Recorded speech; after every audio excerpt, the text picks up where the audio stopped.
Bonjour à tous, bienvenue sur AstroCaca. Alors aujourd'hui, nous allons continuer le travail sur le thème de l'Europe, de l'Union européenne, parce que il m'a semblé que là, dans les astres actuellement, en études de transit, il y avait pas mal de mouvements qui allaient un petit peu influencer le thème de l'Europe, le thème de l'Union européenne. Je pense que vous avez pu remarquer dans vos vies, dans nos vies collectives et peut-être avec certaines influences dans la politique nationale et aussi peut-être dans votre vie particulière à vous, que l'Europe là était dans une sorte de virage. Alors, qui dit virage dit forcément tournant, et qui dit tournant dit à un moment donné prendre conscience du fait que si on va tout droit, on va dans le mur, hein, d'une manière symbolique, et qu'il faut conscientiser le fait de tourner son volant et de prendre le virage. Et c'est un peu ce que vit l'Union européenne, ce qu'on peut voir aussi transparaître à travers le thème de la Ve République en France. Ça peut se mettre en lien avec le thème de notre cher président en chef Macronus Ier. Et puis, comme il y a certaines circonvolutions au niveau géopolitique par rapport à la Russie, à la guerre en Ukraine, je suis aussi allé voir du côté du thème de Poutine, et puis j'ai mélangé un peu tout ça. Je vais vous montrer sur des études de cartes astrologiques. Et il se pourrait que certains liens se fassent entre toutes ces entités morales ou personnelles, mais institutionnelles par la place que ces personnes ont au sein d'institutions européennes ou françaises. Donc à savoir du commun en fait au niveau astrologique et sur certaines dates entre Macron, Poutine, l'Union européenne, le thème de la Ve République française. Et je pense qu'on aurait pu... Là, c'est une vidéo en fait qui se veut assez courte, hein, c'est-à-dire, je sais pas, 30 ou 40 minutes.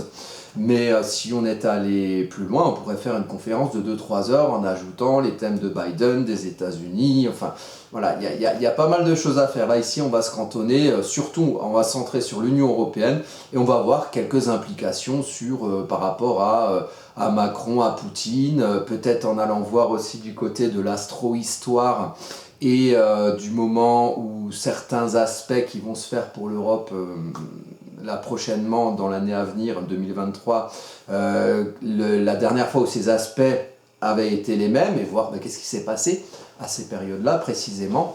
Donc on va voir tout ça. Alors ici vous avez la chaîne YouTube AstroCaca, et si vous voulez, moi je vous recommande d'aller voir la vidéo sur le thème natal de l'Union européenne, parce qu'avant de faire une étude en transit, il faut déjà rentrer dans la danse de ce que constitue le thème natal, que ce soit pour une personne et aussi pour une entité morale, donc ici une institution. Donc je vous invite à voir cette vidéo-là en complément de la vidéo qui se fait maintenant. Et puis, si jamais ça vous intéresse le travail que je fais, il y a une chaîne YouTube aussi qui s'appelle Vilnus Marcel.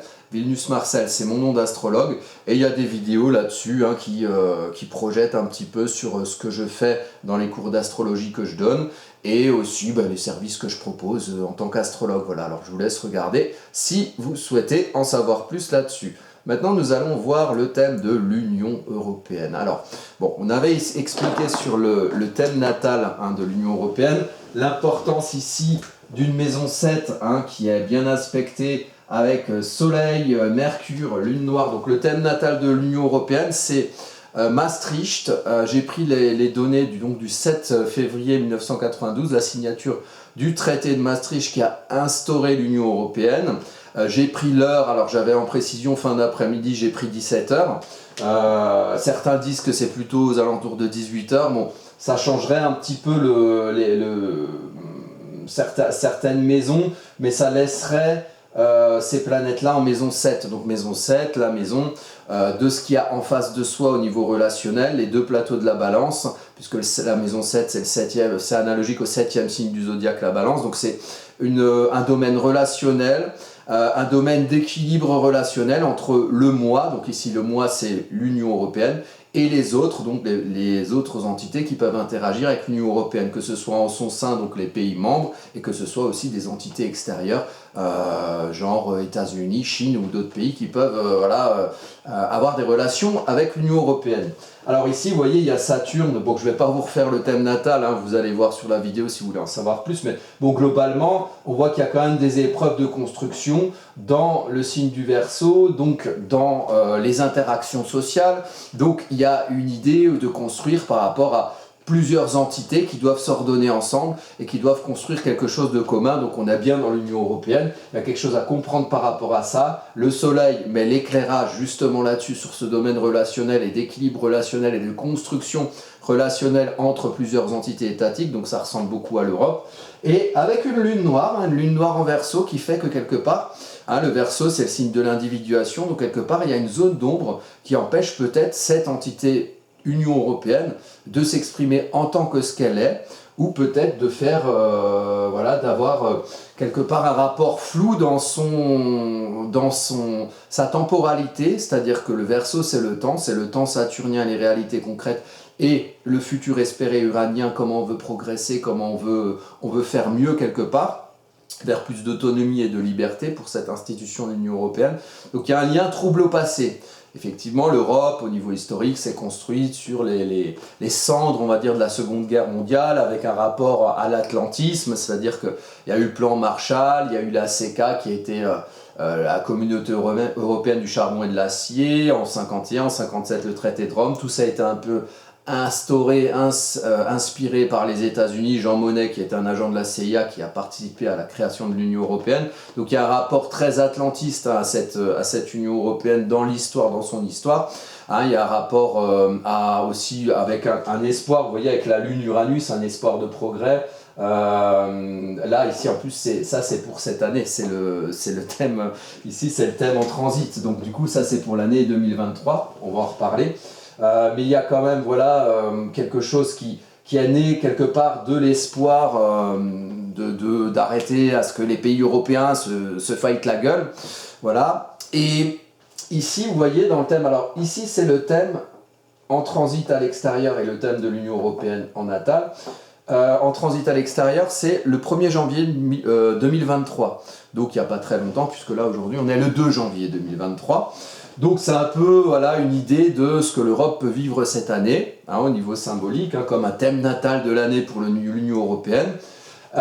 Ici, vous voyez, ce qu'on voit de l'Europe, c'est une idée d'espoir, c'est une idée d'espoir futur espéré, c'est une idée de progrès, c'est une quête de liberté et d'autonomie qui se voit socialement sur la maison 10 de l'Europe, et c'est en taureau. Donc, l'Europe, c'est la manière de se faire voir de l'Europe, déjà au départ, à son thème natal, c'est une maison 10 en taureau. Donc c'est une idée d'aller trouver un précaré, donc les frontières de l'Union européenne, dans lesquelles on se sent en sécurité, en sérénité, en tranquillité, où on peut travailler sa terre et brouter son herbe en toute tranquillité, en bon signe du taureau, en maison 10. Donc voilà, c'est une manière de s'accomplir dans un espace où on se sent sécurisé. Ici, il y a une idée de mouvement. Donc il y a peut-être une idée de changement de précaré, il y a peut-être une idée de changement de paradigme. Alors ça pourrait se faire par exemple, si le contexte était autrement, avec l'entrée de nouveaux pays, alors peut-être l'Ukraine, on ne sait pas. Mais moi ici dans ce contexte-là, je vois plutôt une manière qui va bousculer la sécurité au sein de l'Union européenne et peut-être amener à en chercher une différente, une nouvelle, qui obéira à d'autres critères ou qui se fera dans un autre paradigme. Avec un enjeu émotionnel, la Lune c'est un peu en astrologie mondiale, c'est un peu le peuple, donc un enjeu émotionnel peut-être pour que le peuple puisse trouver sa sécurité au sein de cet espace de l'Union européenne, peut-être une manière d'être en confort dans quelque chose qui va changer aussi pour les gens, pour les personnes, dans la manière dont ils considèrent l'Union européenne. Peut-être qu'il y aura une évolution de la manière de se considérer en confort émotionnel au sein de cette institution qu'est l'Union européenne. Il y a du mouvement dans le précaré européen, c'est ça un peu que ça veut dire. Ici vous avez Saturne qui se trouve le Saturne sur le Soleil, surtout sur le Soleil et la Lune noire de l'Union européenne en maison 7. Donc il y a quelque chose qui restreint. Alors Saturne navigue ici depuis un petit moment déjà. Donc Saturne est à peu près arrivé sur le Saturne de l'Union européenne aux alentours de 2020-2021, donc il y avait le Covid dans tout ça, il y avait le carré Saturne-Uranus qui a été actif sur l'Union européenne et sur sa manière de se construire au sein de différentes entités qui la constituent et peut-être au sein des rapports qu'elle peut avoir avec des entités étatiques extérieures, États-Unis, voilà, bon, il y a toute l'histoire du Covid qui nous a tous restreints avec ce carré Saturne-Uranus, dans nos manières de nous sentir en confort taureau et peut-être dans une quête de meilleure vie, plus en harmonie avec notre environnement, et des restrictions en verso, donc les interactions entre les gens, donc tout le côté on vous enferme, on vous restreint, on vous censure, voilà, et le côté un peu restrictif, limitant, saturnien, voire plombant, pour arriver peut-être à une prise de conscience de quel est ce réseau européen, peut-être pour l'Europe en tant qu'entité, et puis peut-être pour les gens qui interagissent au sein de l'Union européenne, donc les habitants de l'Union européenne. Peut-être qu'il y a une idée où, à travers toutes ces restrictions qu'on a vécues et qui ont, pour certaines, pris leur base au sein de cette institution de l'Union européenne, peut-être qu'il y aura une prise de conscience des gens à travers leurs interactions et peut-être leurs restrictions et limitations d'interaction, du fait d'aller vers une nouvelle façon de considérer l'Europe et une nouvelle façon de nous considérer en sécurité, en sérénité, en tranquillité, en son sein. Voilà, ça c'est possible avec un tel aspect. On a Vénus-Pluton. Alors, je regarde si vous voyez bien, Donc Vénus-Pluton qui se trouve sur la maison 6 de l'Union européenne en Capricorne, non loin. Alors, c'est passé sur le Mars c'est à peu près à 21-22 degrés. C'est pas dessus, mais c'est pas très loin. Donc, ça indique qu'au niveau maison 6, vie quotidienne, à la construction d'une vie quotidienne au sein de l'Union européenne, pour cette année, il y a une idée d'aller trouver ses valeurs vénusiennes, sa manière d'aimer, sa manière d'être quelque part en confort dans le quotidien au sein de l'Union européenne, d'aller trouver ça quelque part au fond plutonien, à l'invisible sous-jacent, les petits vers qui creusent la terre sous nos pieds. Donc il y a vraiment une idée et d'évolution qui va se voir, d'évolution dans les tempêtes uraniennes, donc quelque chose qui est au-dessus, et quelque part d'aller chercher ces valeurs et ce qu'on aime au final, dans nos vies quotidiennes, nos rapports avec l'Union européenne, dans du sous-jacent, dans du sombre, dans quelque chose qui est au fond de nous et qui mérite d'aller un peu creuser un petit peu pour voir quelles sont nos valeurs, qu'est-ce qu'on aime finalement et ce à quoi on adhère dans notre vie quotidienne, et est-ce que ça correspond à l'actualité de l'Union européenne très restrictive ou plutôt à une idée de mouvement, à une idée d'aller chercher une certaine liberté, plus d'autonomie, un certain progrès.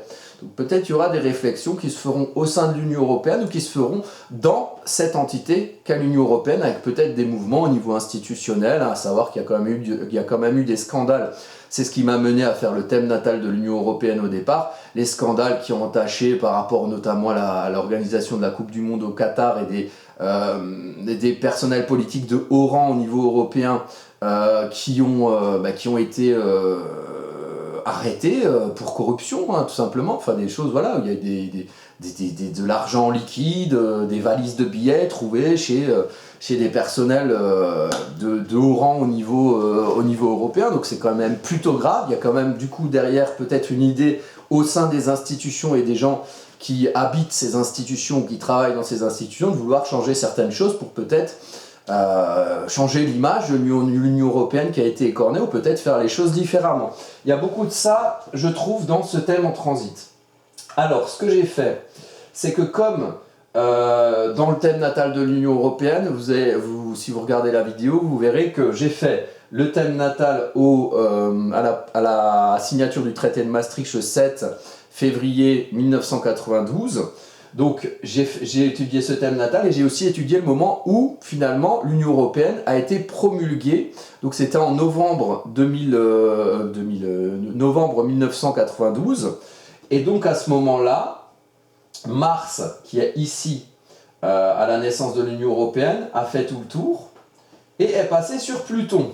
Et c'est pour ça que j'avais observé que quand même les 2 mètres du Verseau conjoints exactement au niveau de la maison 4 de l'Europe, donc la maison 4 là où on habite quelque part, là où on est, notre foyer, notre vie intime, donc là où l'Europe se situe au fond, et aussi dans ses origines, la maison 4, il y a quelque chose de sombre, il y a quelque chose de scorpion, il y a quelque chose de sous-jacent. Donc il y a des choses taureaux que l'Europe dit, Hein, des choses, voilà, on veut la sécurité, on veut la paix dans le monde, hein, très taureau, très vénusien. Et puis il y a quelque chose que l'Europe ne dit pas, que l'Europe cache, qui est dans ses origines, qui est en son sein, qui est là où l'Europe habite, avec peut-être des choses plus de l'ordre de la plutocratie, de la finance. Alors il y a des institutions très, très sombres et non connues dans l'Union européenne, type BCE, type Banque Centrale Européenne, type voilà, il y a des choses qui se font dans l'Europe auxquelles personne ne comprend rien, enfin la plupart des gens n'y comprennent rien, en tout cas de ceux qui habitent en Europe. Et donc il y a quelque chose qui se joue dans les coulisses aussi, à travers ça. Il y a une idée de l'image qu'elle donne et de ce qu'elle peut cacher. C'est quelque chose que moi j'ai vu à travers l'interprétation du thème natal de l'Union européenne, à travers le traité de Maastricht, la signature, et la promulgation du traité en novembre. Donc j'ai regardé dans le ciel, qu'est-ce qui pourrait correspondre un petit peu à des mouvements qui peuvent être importants au niveau de cette maison 7 et aussi au niveau de cette maison 4. Donc au niveau de l'organisation relationnelle, de la construction relationnelle des entités au sein de l'Union européenne, et aussi peut-être à faire quelque chose de plus sombre et qui va peut-être être le socle finalement de ce qui va se passer derrière et qui va peut-être plus se voir. Donc on va regarder ça tout de suite à travers l'étude de différentes cartes. Alors on va commencer par... J'ai trouvé cette date. Alors pourquoi je choisis le 27 juin 2023 ? C'est dans 6 mois à peu près. Donc le 27 juin 2023, je l'ai choisi parce que dans une autre vidéo encore, donc je peux vous la montrer d'ailleurs, hein, si vous regardez, c'est cette vidéo-ci, c'était le transit de Poutine. Voilà, c'est cette vidéo-là, est-ce qu'on la voit ? Voilà, cette vidéo-là, c'est transit de Poutine et guerre en Ukraine. J'avais remarqué dans cette vidéo-là qu'au 27 juin, il allait se passer des choses sur le thème de Poutine, notamment en Lyon, parce que Poutine, lui, il a... alors, je vais essayer de mettre la carte mieux, hop, on voit pas tout, on va un petit peu la rapetisser, voilà. Alors, Poutine, lui, il a Pluton, il a un amas de planètes, dont Pluton, qui se trouve à ce niveau-là en Lion. Le 27 juin, donc ça c'est le thème en transit, donc tout le monde va être concerné par ça. Donc il y aura toutes ces planètes en Lion. Les planètes de la subjectivité. Vénus, on aime, on adhère, on affiche ses valeurs. On affiche en plus parce qu'on est en Lion, donc c'est quelque chose de solaire, quelque chose qui se voit. Et Mars, qui se trouve être l'action, donc les deux ensemble, Mars, l'action, l'initiation, l'impulsion, le côté on fait à son idée. Donc Mars et Vénus ensemble, ça donne de la subjectivité, ça donne aimer agir, et ça donne agir en fonction de ses valeurs. Donc il y a quelque chose voilà, du subjectif, donc l'inverse d'objectif quelque part. Donc sur le thème de l'Union européenne, ça tombe au niveau de l'ascendant. Et les deux ascendants d'ailleurs, donc sur la date du 7 février 92 et de la promulgation du traité en novembre de 1992, les deux étaient dans un ascendant Lion à peu près au même endroit, à 5 degrés d'orbe. Donc là on est sur l'ascendant. On est sur l'ascendant de l'Union européenne. Donc l'ascendant, passage de maison 12 à maison 1 avec l'ascendant au milieu, ça veut dire on passe de quelque chose qui est caché à quelque chose qui est visible et qui va marquer la personnalité et l'évolution de la personnalité de l'Union européenne à travers peut-être des décisions qui seront prises, des décisions subjectives. Sauf qu'en termes de subjectivité, Poutine aussi a son Pluton là. Donc Pluton, on est sur le plutonium, on est faire table rase, tout détruire pour reconstruire. Bon, Pluton dans un signe de feu en Lion, attention à ce que ça pète pas trop fort, si vous voyez ce que je veux dire. Donc ça va se confronter à l'ascendant de l'Union européenne. Alors soit il y aura des décisions qui vont être prises, qui vont quelque part donner à l'Europe ou accentuer le côté apprentissage lion de l'Europe, donc apprentissage de s'affirmer quelque part, de s'affirmer face peut-être au côté plutonien de Poutine, ça c'est possible aussi. Là on est aussi également sur le Mars rétrograde de Macron en maison 7. Donc Macron, c'est Mars rétrograde en maison 7, j'agis, je suis leader dans le domaine relationnel par rapport aux personnes que j'ai en face de moi, mais c'est un Mars rétrograde, donc quelque part c'est un Mars qui demande à avoir une réflexion sur ce qu'on fait pour agir de manière peut-être à ce que ça perdure ou agir de manière efficace. Peut-être le fait-il pas toujours, hein, peut-être le conscientise pas assez, le conscientise n'explique-t-il pas assez son côté rétrograde de Mars chez Macron, qui a tendance peut-être à se faire voir d'une manière visible à nos yeux, à nous, de manière plus pulsionnelle sur certaines décisions qu'il peut prendre. Or, un Mars rétrograde demande à peser ses actions et demande à mener un travail d'introspection et de réflexion quand on agit, et chez Macron, c'est agir dans le domaine relationnel. Donc, quand on est un homme politique, agir sur les autres, voilà, et dans sa fonction, il peut. Donc, il y a le Mars rétrograde de Macron qui va être amplifié par le côté subjectif du transit de moment qui va passer dessus, plus le Mars rétrograde de Macron, il est sur l'ascendant de l'Union européenne. Donc il y a vraiment une idée de gros égos qui vont se confronter. Gros égos qui vont... Donc les placements sont déjà communs en Lion entre Poutine, Macron et l'ascendant de l'Union européenne. Mais là, tout ceci va être accentué par la subjectivité du moment. Mais la subjectivité du moment, elle n'est pas toute seule. Donc là, il y a vraiment un encouragement à la confrontation des égos. Donc c'est le 27 juin 2023, méfiez-vous de cette date. Il y a peut-être des choses politiques qui vont se passer à ce moment-là. Ça peut être sur fond de guerre en Ukraine ou d'évolution de comment l'Union européenne peut faire valoir son ego, réagir ou interagir par rapport à tout ce qui peut se passer fin juin 2023. Là, il y a la lune noire qui est ici et il n'y a pas la Athéna. Tout ça est conjoint à très peu de degrés d'orbe. Donc la lune noire, c'est pour ça que je dis méfiez-vous de cette date. On a la lune noire qui montre l'ombre du lion. À travers des thèmes qui peuvent interagir, des thèmes politiques, donc quand même qui ont des puissants moyens de faire valoir leur ego. Je fais valoir... Moi, si je fais valoir mon ego, qu'est-ce que je fais? Je vais crier fort et c'est tout. Eux, avec le pouvoir qu'ils ont, s'ils font valoir leur ego, ils ont des missiles, ils ont des militaires, ils ont la puissance médiatique. Bon, ils ont pas mal de choses qui peuvent générer avec de mauvaises intentions des choses, on va dire, pas jolies. Voilà, donc, moi, ça m'inquiète un peu tout ça. Bon, on verra, s'il se passe rien, tant mieux, j'aurai tort. Et je serai un gros con, et puis c'est la vie, voilà. Donc, on a la lune noire qui montre l'ombre du lion, dans une configuration où déjà, il peut y avoir de la confrontation des égos, à travers la mise en exergue d'une subjectivité qui amène son ego à s'exprimer à travers les idées qu'on a, et peut-être que l'Union européenne et Macron et Poutine peuvent avoir des idées antagonistes, divergentes, mais qui vont bien s'exprimer au niveau solaire, donc peut-être ça peut faire un conflit qui se voit, et qui se voit encore plus qu'avant. La lune noire, c'est l'ombre du lion. Donc, au lieu d'éclairer, on aveugle, et on s'aveugle soi-même par son propre ego. Par sa fierté, oh c'est moi, je suis le roi de la jungle, quoi, tu veux pas faire ce que moi je dis, mais c'est moi le soleil, c'est moi qui brille, bref. On s'aveugle avec son ego, c'est un potentiel. On aveugle son ego qui s'exprime avec toute sa subjectivité. Donc, des trucs qui se voient. Et au lieu d'être dans la générosité du lion, le feu ardent qui réchauffe, qui permet de se chauffer dans l'hiver, même si là on va être l'été, au lieu de réchauffer, on crame, on brûle et ça se voit. Ça brûle trop, et ça, comme un feu de forêt, ce qu'on a eu l'été dernier, ça s'amplifie, voilà. C'est peut-être un peu trop, c'est peut-être un peu exagéré. Bref, c'est pas GG tout ça, voilà, donc le 27 juin, ça va pas être terrible. Qu'est-ce qu'on peut voir comme autre configuration? Vous voyez Jupiter qui rentre en Taureau, donc qui accentue le côté changement uranien dans ce qui se voit de l'Europe. Donc Jupiter entrera en conjonction avec Uranus le 21 avril 2024. En attendant, il va naviguer pas trop loin, donc il va amplifier ce phénomène uranien.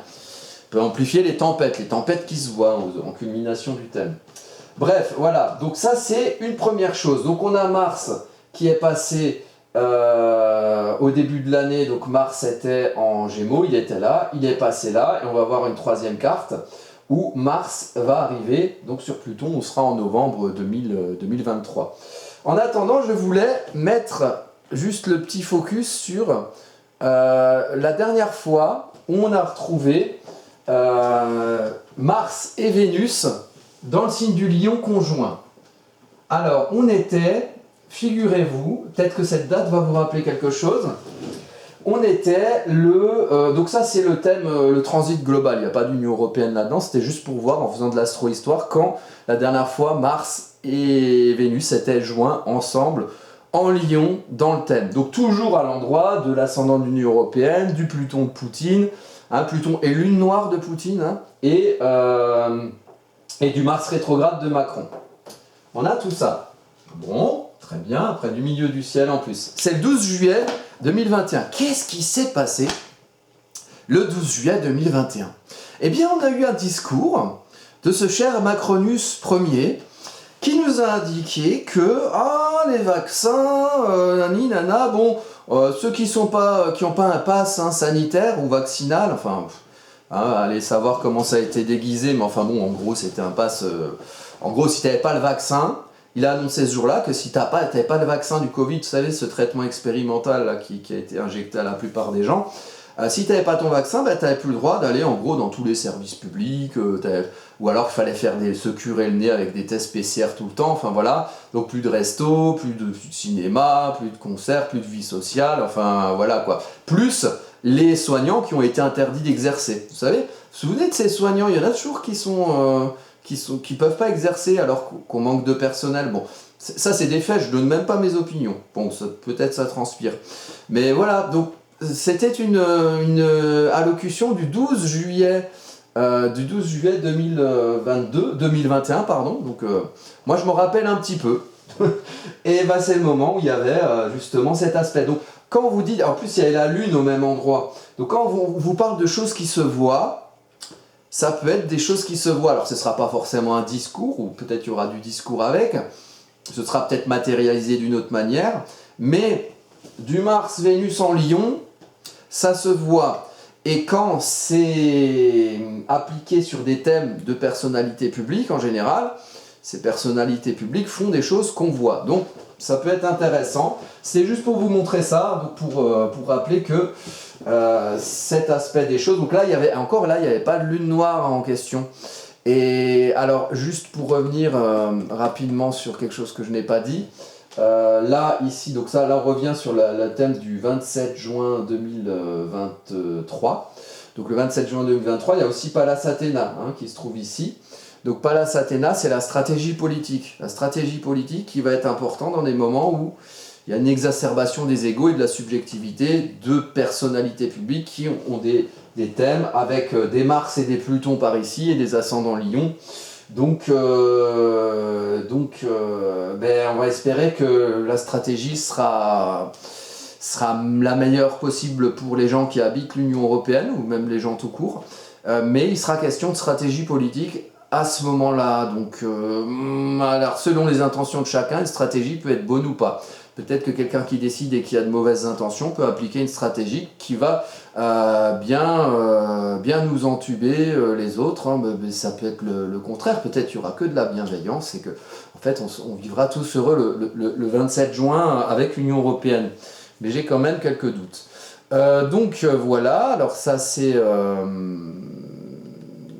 Alors qu'est-ce que... Voilà. Je voulais aller à la date du 14 novembre, le moment où Mars arrive sur... alors est-ce qu'on voit? Non. Hop, voilà. Le moment où Mars arrive... on va juste le... Hop, voilà. Alors, le moment où Mars arrive sur hop, on va monter, on monte pas. Hop, voilà. Alors, Mars arrive... Ouais, on voit mon doigt. Alors, Mars arrive sur Pluton du thème de l'Union Européenne. Donc Mars-Soleil, puisqu'on va être en saison du Scorpion. Donc on est le 14 novembre 2023, Mars-Soleil exactement sur Pluton. Voilà. Donc Mars-Soleil sur Pluton, peut-être que ce qui se verra en termes de tintamarrage solaire, prise de parole, décisions qui peuvent être impulsées le 27 juin ou fin juin 2023, peut-être que ça va rentrer dans la vie intime, profonde, dans la vérité de ce que vont vivre les gens qui sont inclus, qui habitent dans Maison 4 dans l'Union européenne. Voilà. C'est comme, vous voyez, le moment du 7 février 1992, on signe le traité, bon, il n'y a pas encore d'application concrète, et puis ensuite promulguer le traité en novembre 92, et là, il y a une application concrète. Il y a des choses qui commencent à changer vraiment parce qu'on les applique concrètement. C'est un peu dans cette idée que ce qui a pu se passer en juin 2023 pourra peut-être s'appliquer plus concrètement dans la vie réelle des gens. Puis Scorpion, hein. Donc dans la saison du Scorpion. Donc le moment où peut-être il y a une révélation d'une certaine vérité qui concerne quelque chose que l'Union européenne peut nous cacher. Voilà. Donc ça peut s'interpréter de plein de manières. Et j'ai pas nécessairement envie de m'étaler sur mes propres opinions là-dessus ou ma propre interprétation. Je vais plutôt le faire de manière généraliste en vous disant que peut-être c'est possible qu'en novembre 2023, on voit l'Union européenne telle qu'elle est, puisque le Soleil est dessus, avec Mars, parce que quelque part, ce qui a pu être pris comme décision en juin, ce qui a pu se passer en juin, s'applique concrètement sur nos gueules en novembre 2023. Après, on peut rajouter des choses. Il y a d'autres... je fais la promotion de mes propres vidéos, là je fais de l'auto-promo. C'est juste parce que ça correspond à ce que je dis. J'avais vu dans le ciel, en fait, il y a des thématiques pour les crises financières. Et dans cette vidéo-ci, là, Astro-prévision, la prochaine crise financière, c'est pour quand ? Celle-là, j'ai remarqué, en comparant des thèmes, que quand Chiron et le nœud lunaire nord arrivent au même endroit, on a droit à une belle petite crise financière. Et ça s'est vu au crack de Wall Street notamment, et puis à d'autres moments où il y a eu des crises financières. À chaque fois, il y avait Chiron au nœud lunaire nord. Bon. Le nœud lunaire nord, il va passer en bélier d'ici juillet 2023. Donc juste après cette période de juin, et puis il va rejoindre Chiron je crois c'est le 20 février ou le 24 février, je suis plus sûr, 2024. Bon, et là peut-être potentiel, en tout cas potentiel astrologique de crise financière. Cette crise financière, elle ne va pas arriver d'un coup, il va se passer des choses avant. Et peut-être que ce qui va générer cette crise financière aura des liens avec ce qui peut se passer en juin 2023, et avec ce qui peut se passer en novembre 2023 concernant l'Union européenne. Donc voilà, tout ceci est possible. D'ici juin, je ferai d'autres vidéos peut-être qui vont s'appliquer plus précisément à le thème de Macron par rapport à ce qui se passe dans l'actualité, ou le thème de Poutine à nouveau. Et puis il y aura aussi une vidéo qui va se faire sur, là j'ai fait les principaux transits de 2023, c'est quelle vidéo là, enfin, j'en ai trop, c'est celle-ci, donc ça c'est un résumé en fait des principaux transits de 2023, 2023 principaux transits planétaires jusqu'à juillet, et je ferai une deuxième vidéo sur les transits planétaires de juillet à décembre, donc la fin de l'année 2023. Dans ces principaux transits, il y aura effectivement notamment Vénus qui est rétrograde en Lion, donc en juillet. Donc ça veut dire que si on regarde le thème de l'Union européenne, on va avoir, alors si on se place au 27 juin, 27 juin là, on a là ici Vénus qui fin juillet va rétrograder jusqu'à fin août, jusqu'à début septembre il me semble. Donc Vénus va rester là. Hein. Vénus, donc collectivement la manière d'aimer, la manière d'adhérer, les valeurs, ce qu'on aime, ça va rester quelque part en focus sur le signe du Lion pendant tout l'été. Donc elle passe en direct en juillet, elle passe en rétrograde en août. Donc il y aura une idée peut-être suite à des décisions politiques européennes ou par rapport à la guerre en Ukraine qui peuvent être prises en juin, il y aura peut-être une idée de, après derrière nous, se dire mais quelle valeur on a finalement, avec quelle valeur on se construit nous, donc vous pourrez relier ça à ce que vous avez en maison en Lion chez vous, donc le Lion il est dans quelle maison chez vous, et il y aura une idée d'introspection sur en fait j'adhère à quoi? Et dans quelle équipe je m'insère quelque part? Parce que là, ils sont en train de faire des équipes là, avec Saturne qui a fait son travail en Verseau. Bon, là, Saturne, quand même, il arrive en Poisson en mars 2023, donc il va apporter quelque chose d'un peu plus global que le côté plus divisant, compréhension des interactions sociales du Verseau, genre A qui communique à B, qui communique à C, qui communique à D, donc il y a des entités individuelles qui sont plus dissoutes dans la même eau en Poisson. Donc je sais pas trop, en tout cas il y aura une idée d'introspection sur les valeurs qu'on a. Voilà, et qui peuvent être correspondantes avec le Pluton de Poutine, en maison 10, donc je fais tout exploser, je suis puissant, je suis du KGB, je suis sous-jacent, avec le Mars de Macron qui agit comme ça sur vous, un peu parfois trop à tort et à travers par rapport à un Mars rétrograde qu'il a dans son thème natal, et puis par rapport à l'Union Européenne qui apprend à être une Union Européenne, qui apprend à s'affirmer, et qui le fait d'une certaine manière, qui va se voir, et vous, là-dedans, est-ce que vous êtes d'accord, est-ce que vous n'êtes pas d'accord, et à quoi vous adhérez? Il y aura peut-être une énergie cet été où vous allez vous poser la question. Et l'actualité vous amènera peut-être des épreuves qui vous feront vous poser la question. Alors attention, parce qu'avec Vénus-Lion, il y a un côté aussi séducteur, il y a un côté, la Vénus en Lion, pour faire des coups de pute par derrière, par derrière, là, du coup, c'est par devant. C'est peut-être des choses qui vont se voir. Peut-être qu'il y a des choses que vous allez plus voir une manière dont on vous a enflé institutionnellement, c'est possible aussi. De toute façon, la vérité, vous l'aurez peut-être en novembre derrière. Mais il y a une idée quand même de savoir ce à quoi on adhère collectivement. Voilà, et puis le nœud lunaire nord qui va passer en bélier. Et le nœud lunaire nord, vous voyez, il va passer quand il va rentrer en bélier en juillet, il va aussi passer sur la lune de l'Union Européenne. La lune, c'est le peuple en astrologie mondiale. Donc il y aura une idée de démarrer quelque chose par rapport au destin du peuple européen, juste après juin. Donc peut-être que ce qui se passera en juin 2023 aura des implications directement sur le peuple et sur le peuple en bélier, donc le peuple qui peut se... Une lune en bélier, c'est un peu impatient, c'est un peu confrontant, et puis ça aime bien agir, ça aime pas que les choses restent pareilles. Donc, avec l'Uranus qui culmine sur le thème, c'est possible qu'il y a du mouvement aussi déjà cet été, après ce qui va se passer en juin. Voilà, bon écoutez, on va continuer, on fera d'autres vidéos peut-être sur ça. N'hésitez pas en commentaire à m'éclairer de vos lumières, et puis je vous dis à bientôt pour de prochaines vidéos.